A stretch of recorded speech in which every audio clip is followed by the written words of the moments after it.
Aqui a minha posição, Perini, de Bitcoin, eu vou até te falar. Basicamente 3 milhões em Bitcoin. De 100? Carteira de vovó. Porra, por que você sempre fala isso, Perini? Eu sempre que eu falo isso, Perini... É porque eu falei pra minha avó, você pode ter até 5%, entendeu? Se eu falo assim, ele falou carteira de quanto? Eu falo assim, carteira de 3. Ele falou, você tem 3 milhões. De 3, carteira de vovó. Ele ia falar em certeza. O que você acha, cara, desse momento? Tá afundando o Bitcoin nos últimos dias? Hoje eu acordei com uma sensação que eu não sentia há muito tempo. A de que eu queria ter mais dinheiro, cara. Sério? Porque eu quero comprar e não tenho mais, entendeu? Sério, eu já cara? comprei. Eu queria ter o dinheiro que você tem no CDI agora pra poder comprar mais Bitcoin nesse preço, cara. Inclusive, eu aceito empréstimos. Aceito. Pago juros, normal, prêmio sobre a Selic.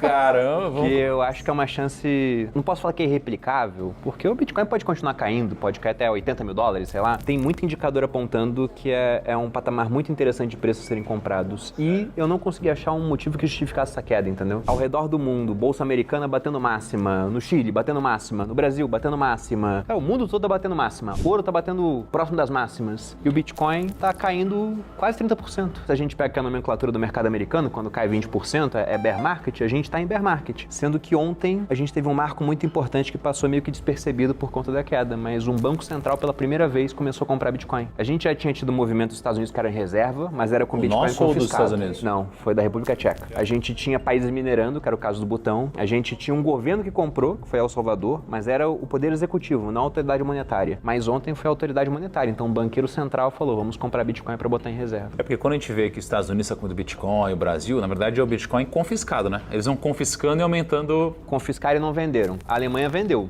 Vendeu por uns 60 mil dólares, se eu não me engano. Tem um outro ponto, que você tá falando só do preço do Bitcoin em dólar. Fora o dólar, que desde o começo do ano saiu de, sei lá, 6,30 para 5,40, 5,30 agora. Abre aquele Fear and Greed Index, que mede o sentimento do mercado, né? Nossa, Extreme Fear. Exato, a gente tá em medo extremo, né? Agora vai pra baixo. Bota aqui dentro de um ano. A gente teve um ponto como esse, somente, vamos pegar os fundos aqui, 2 vezes, né? Aqui, dia 26 de fevereiro. Quanto será que tá o Bitcoin aqui? Vamos olhar depois o gráfico no Google, vai no outro. 9 de abril. Vai lá no gráfico do preço do Bitcoin em dólar no Google. 26 de fevereiro, 9 de abril. Então, 26 de fevereiro, né? Vê esse fundo aqui. 88 mil pontos. Foi logo depois, tá vendo? Tem um fundinho aqui no dia 27. E 9 de abril esse aqui, ó. Esse fundo, o pior momento do ano. Então a gente pode estar vendo, não sei, eu não tenho bola de cristal, mas a criação de um novo fundo pelo indicador de sentimento. Eu tava puxando uns estudos, de 200 países, cara. Quase todos os países, cara, trocaram tantas e tantas e tantas vezes as moedas que só 3 moedas se mantiveram, cara, por mais de 100 anos, cara. E dessas 3 moedas, por exemplo, o dólar ser uma delas... Libra, dólar e franco suíço? E o dólar, assim, ele se desvalorizou em mais de 99%, cara. Você viu que mataram a moeda de 1 centavo ontem? Dólar? Sério? Porque o custo de fabricar é 4 vezes maior do que o valor da moeda hoje. Cara, que loucura. Então você olha pra isso, eu fico olhando pro Bitcoin e eu penso assim, ó, o ouro, você pensa assim, não é que o ouro se valorizou, é que na verdade o mundo se desvalorizou, né? E o ouro, por ser escasso, você precisa de mais dinheiro pra comprar a mesma quantidade de ouro. Então o ouro ele se valoriza quando isso acontece. Ativos reais se valorizam quando isso acontece. Você pega crises, as pessoas buscam esse tipo de ativo. Cara, agora a gente tá numa mistura de medo, crise, então deveria ter uma corrida para isso, até que teve corrida para ouro, mas ao mesmo tempo as pessoas também estão com muito apetite para risco, comprando bolsa nos Estados Unidos na máxima, Brasil, bolsa na máxima, etc. E as pessoas não estão comprando isso aqui, cara. Assim, como que você vê essa relação com o Bitcoin? Porque eu olho pro Bitcoin como uma espécie de reserva de valor, porque é um ativo extremamente escasso e deflacionário. Por que você vê o Bitcoin caindo? O que você imagina pro futuro dele? Só uma coisa, gente, ó, experimenta aí. É sem açúcar, coisa boa aí. Doce? É doce, é doce. É doce? Mas eu posso ou é só pro Perini? Não, é só pro Perini.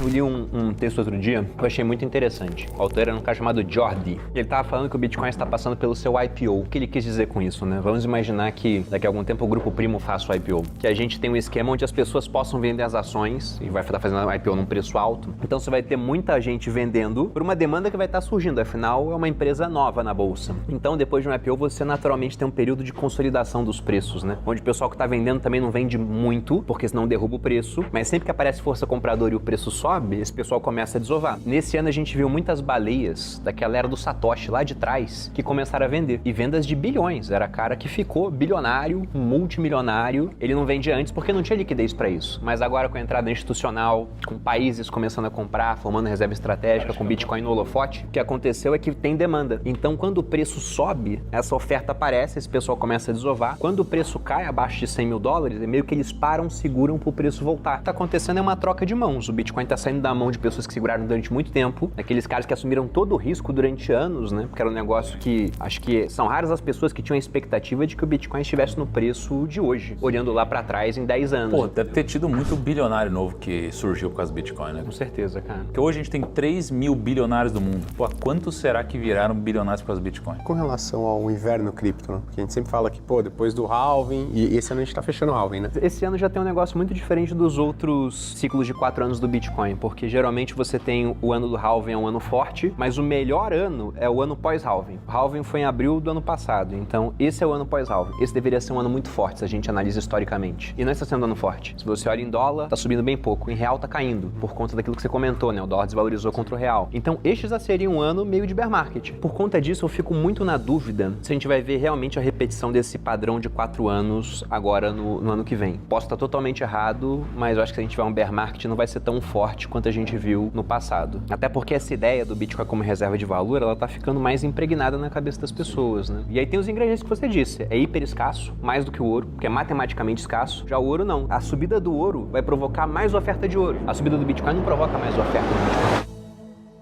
Cara, eu vou comprar Bitcoin hoje. Só que eu tô numa dúvida. Será que eu continuo comprando Bitcoins, de fato, direto, por uma exchange cripto e guardo numa hard wallet, alguma coisa assim? Ou será que eu compro um ETF? Então eu tô nessa dúvida, porque eu tava afim de comprar um ETF, porque eu, sinceramente... E aí, mano, tudo bem? Boa tarde. Por mais que eu acredite em todos os benefícios de você ter uma cripto, assim, você ter isso na hard wallet, toda a segurança que tem, cara, não é por isso que eu tô comprando cripto, de verdade, assim. Eu tô comprando cripto só pra me expor realmente a essa alta, e não pra fugir do sistema e tal. Talvez um dia eu mude de ideia, mas hoje eu quero mais me expor, né, a essa valorização, que eu já estou exposto, mas quero me expor um pouquinho mais, né? E aí quando você fala de ETFs, tem alguns aqui no Brasil. Primeiro assim, você acha que é uma loucura eu comprar ETF ao invés de eu comprar o Bitcoin direto? E o que você acha disso? Eu não acho loucura comprar o ETF ao invés de comprar Bitcoin. É uma posição onde você vai ter menos upside, porque ao longo do tempo você tem taxa no ETF, na sua posição de Bitcoin não, você deixa ela guardada e simplesmente não tem custo nenhum. Mas uma taxa em ETF é coisa... Aqui no Brasil tem vários ETFs caros, né? Tipo 0,7 de taxa, mas o pessoal da Investo lançou um bem barato, é 0,2 de taxa, que é o Hodl 11. Então se você pega até em comparação de performance, ele performa melhor do que os outros e uma das justificativas é a taxa mais baixa. Eu acho que é interessante, até porque eu sou menos xiita hoje com essa questão de comprar a moeda em si, porque, por exemplo, eu tive um aluno, não vou citar o nome, mas ele mora no sul do Brasil e fazia a custódia dele. Comprava Bitcoin, guardava na carteira, a enchente levou a casa embora.